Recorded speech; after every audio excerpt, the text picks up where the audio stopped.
आज दिनांक 23 जुलाई 2026 वीरवार को गांव जाखड़वाली तहसील पीलीबंगा जिला हनुमानगढ़ के नागरिकों द्वारा नवनियुक्त पुलिस अधीक्षक बी आदित्य से मुलाकात कर एक परिवाद पेश किया है कि दिनांक 21 जुलाई 2026 को मुकदमा नंबर 446/2026 पुलिस थाना पीलीबंगा में दर्ज मुकदमे में नाम दर्ज अभियुक्तों की जल्द गिरफ्तारी की जाए। हनुमानगढ़ जिला पुलिस अधीक्षक से मिलने के लिए गांव जाखड़वाली से लगभग 1 दर्जन ग्रामीण, जिनमें महिलाएं, पुरुष और नौजवान शामिल थे, पहुंचे। सामाजिक संगठन व बीजेपी से संबंध रखने वाले सुशील गोदारा के नेतृत्व में शिष्टमंडल आज जिला पुलिस अधीक्षक बी आदित्य से मिलकर नामदर्ज अभियुक्तों को जल्द गिरफ्तारी हेतु गुजारिश की है। ग्रामीणों का आरोप है कि कुछ नाबालिग लड़कियों को बहला फुसलाकर कुछ व्यक्ति लिव इन रिलेशनशिप में डॉक्यूमेंट बनवाकर अपने साथ रख रहे हैं तथा गरीब माँ बाप प्रभावशाली व्यक्तियों के आगे कुछ नहीं कर पा रहे हैं। इस संबंध में पुलिस थाना पीलीबंगा द्वारा 21 जुलाई 2026 को मुकदमा नंबर 446/2026 भी विभिन्न धाराओं में दर्ज किया गया है। इस प्रकरण के संबंध में सामाजिक कार्यकर्ता सुशील गोदारा ने क्या कहा, आइए देखते हैं। हिंद न्यूज से देशराज डाबला की रिपोर्ट। गोदारा जी, आज पुलिस अधीक्षक से आप मुलाकात करने आए हैं और एक प्रकरण भी आपने बताया है कि कल पीलीबंगा पुलिस थाने में दर्ज हुआ है। क्या पुलिस अधीक्षक से आपकी बात हुई और क्या ये प्रकरण है उसके बारे में बताएं सर। आज पीलीबंगा क्षेत्र के बड़े गांव जाखड़ावाली के ग्रामीणों महिलाओं के साथ हम हमारे नए पुलिस कप्तान बी आदित्य जी से मिलकर विशेष रूप से भय दिखाकर और ब्लैकमेल करके हमारे गांव में, हमारे आसपास के क्षेत्र में एक बच्चियों के साथ बलात्कार करने वाला विशेष गिरोह पनप गया है।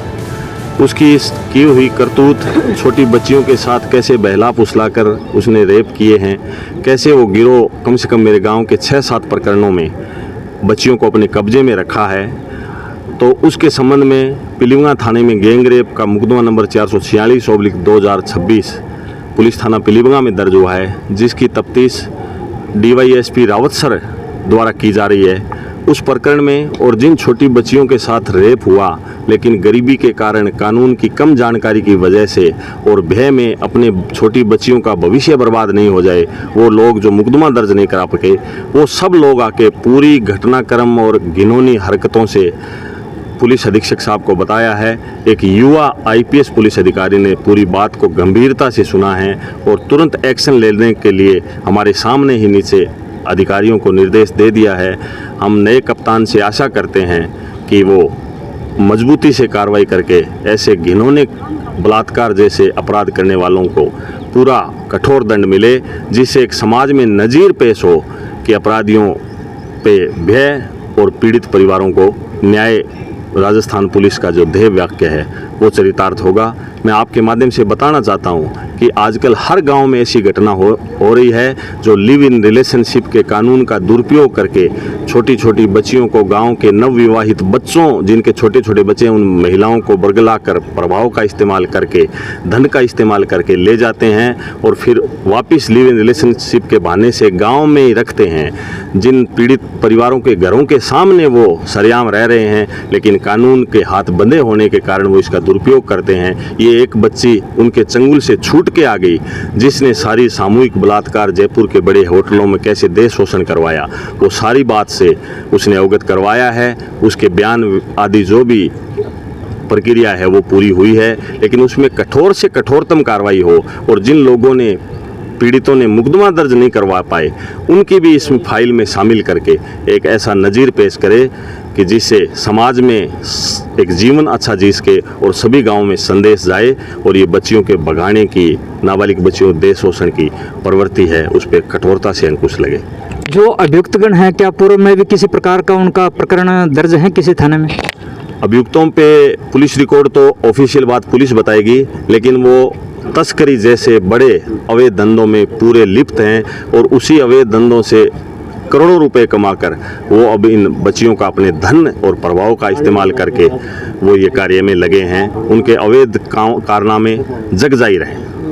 तो आज आपके साथ ग्रामीण में कौन कौन आया सर? क्या प्रमुख व्यक्ति भी कोई और आया है? हमारे गांव में, गांव के वो सामान्य आम जन, पीड़ित लोग, महिलाएं जिन्होंने अपनी पीड़ा, मैं नाम इसलिए नहीं बता पाऊंगा कि कानूनन दृष्टि से उनके नाम डिस्क्लोज करने कानूनी रूप से सही नहीं है, लेकिन उन्होंने अपनी पीड़ाएं सारी माननीय एसपी साहब को बता दी है। उन बच्चियों की माताएं आई हैं, उन बच्चियों के भाई आए हैं, उन बच्चियों के पिता आए हैं, लेकिन कानूनी दृष्टि से नाम हम उनका डिस्क्लोज नहीं कर सकते।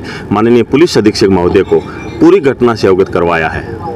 तो पुलिस अधीक्षक बी आदित्य ने आपको जो प्रकरण सुना है उसके संबंध में क्या बताया? क्या आज उनकी गिरफ्तारी हो पाएगी? अभी हमारे ज़िले के नए कप्तान आए हैं और उन्होंने पूरी तन्मयता से और प्रभावी ढंग से सब बात को सुना और तुरंत अधिकारियों को निर्देशित कर दिया। हम उनकी सुनवाई से पूरा गांव, पूरे पीड़ित पूरी तरह संतुष्ट है। कार्रवाई पे संतुष्ट है? उनने जो एक्शन लेने का आदेश दिया है उससे हम संतुष्ट हैं और हमने साहब से निवेदन किया है कि इसमें जो भी दोषी है वो चाहे कितना ही प्रभावी है, बचना नहीं चाहिए, और निर्दोष है अगर कोई तो उस पर कोई कार्रवाई नहीं होनी चाहिए, दोषी बचना नहीं चाहिए। यही हमने निवेदन किया है। बीजेपी का एक नारा है बेटी बचाओ बेटी पढ़ाओ, और आप भी बीजेपी से बिलोंग करते हैं और बीजेपी की सरकार है, इसके संबंध में आप क्या कहेंगे सर, वो भी बता दें।